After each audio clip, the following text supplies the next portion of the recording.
اور نہ ہی مقصد حیات پاتا ہے۔ اب سمجھے ہیں آپ میری بات کو۔ اسلامی علماء کرام عام طور پر عبادت کا مفہوم صرف نماز، روزہ یا تلاوت تک محدود نہیں ہوتا، بلکہ اس میں اعمال صالحہ شامل ہوتے ہیں۔ نمبر 1، اللہ تعالیٰ پر ایمان اور اس کی اطاعت۔ نمبر 2، قرآن مجید کو سمجھ کر پڑھنا اور اس پر عمل کرنا، نبی کریم صلی اللہ علیہ وسلم کی تعلیمات کے مطابق زندگی گزارنا۔ نمبر 4، والدین، بیوی، بچے، ہمسایوں، رشتہ داروں کے حقوق ادا کرنا۔ نمبر 5، دیانتداری، انصاف، رحم، سچ اور اچھے اخلاق اپنانا۔ نمبر 6، حق حلال کی روزی کمانا اور کھانا، اپنی ذمہ داریاں پوری کرنا۔ یہ ہے مقصد حیات۔ ان اعمال کو پورا کرو گے تب مقصد حیات پورا ہوگا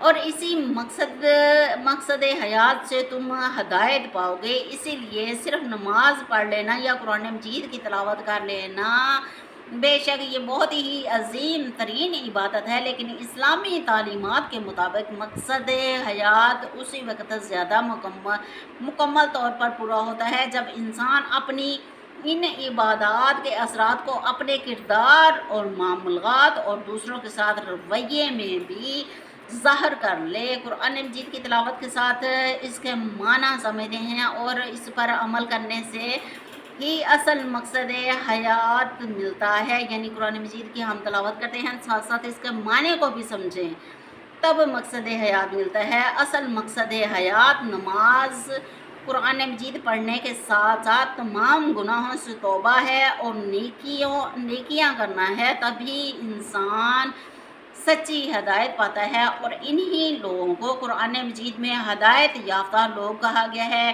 ہدی للمتقین، ہدایت ہے واسطے پرہیزگاروں کے۔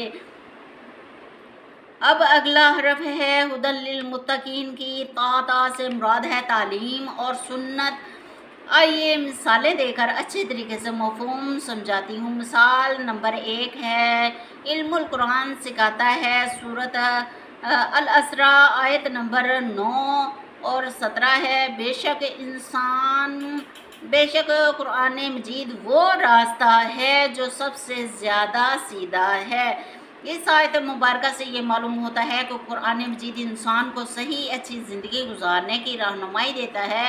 مثال کے طور پر مثال نمبر 2 ہے، نبی کریم صلی اللہ علیہ وسلم کی سنت سے صحیح بخاری شریف کی احادیث مبارکہ ہے، تم میں سے بہترین شخص وہ ہے جو قرآن مجید سیکھے اور سکھائے، اس سے بہترین انسان ہو ہی نہیں سکتا۔ ہمارے پہلے معلم تو نبی کریم صلی اللہ علیہ وسلم ہیں۔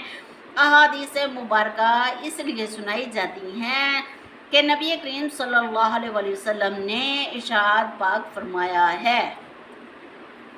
احادیث مبارکہ کی ساتھ ساتھ تعلیم میں اس لیے دے رہی ہوں تاکہ قرآن مجید کا مفہوم اور جلد سمجھ میں آ جائے اور احادیث مبارکہ قرآن مجید کی تعلیم حاصل کرنے اور اسے آگے پہنچانے کی ہمت واضح کرتی ہے۔ عمر بن خطاب رضی اللہ تعالیٰ عنہ کو بھی قرآن مجید کی آیات سن کر دل پر گہرا اثر ہوا تھا، تب وہ اسلام لائے تھے، پھر عدل و انصاف کی ایسی مثال قائم کی کہ ان کا دور اسلامی تاریخ کے بہترین ادوار میں شمار کیا جاتا ہے۔ یہ ہمارے لیے ایک مثال ہے اور قرآن مجید کی تعلیم انسان کی زندگی بدل سکتی ہے۔ اب ہمیں بھی یہ سبق ملتا ہے کہ قرآن مجید کی تعلیم اور نبی کریم صلی اللہ علیہ وسلم کی سنت پر عمل انسان کو اللہ تعالیٰ کی عبادت، اچھے اخلاق، انصاف اور سچائی، امانت داری اور دوسروں کے حقوق ادا کرنے کی تعلیم دیتے ہیں۔ اس لیے قرآن و سنت ہدایت کا سرچشمہ ہے اور اصل راہ حق بھی یہی ہے۔ اب اگلا حرف ہے ہدی للمتقین کی۔ کاف سے مراد ہے قانون۔ قانون کے لغوی معنی ہے ضابطہ، اصول، قاعدہ یا ایسا نظام جس کے مطابق معاملات چلائے جائیں۔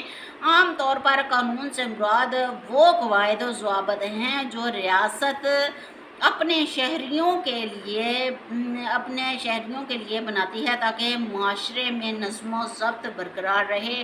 قانون کے دائرے میں رہ کر ہی مدینہ کی ریاست بنتی ہے۔ قانون کے انسانی زندگی کے بہت گہرے اثرات مرتب ہوتے ہیں۔ نمبر 1، معاشرہ میں امن و امان قائم رہتا ہے۔ نمبر 2، لوگوں کے جان مال اور عزت کی حفاظت ہوتی ہے۔ نمبر 3، جرائم اور بد امنی کا خاتمہ ہوتا ہے۔ نمبر 4، شہریوں کے درمیان اختلافات کو منصفانہ طریقے سے حل کرنے کے لیے قانون پر عمل کیا جاتا ہے۔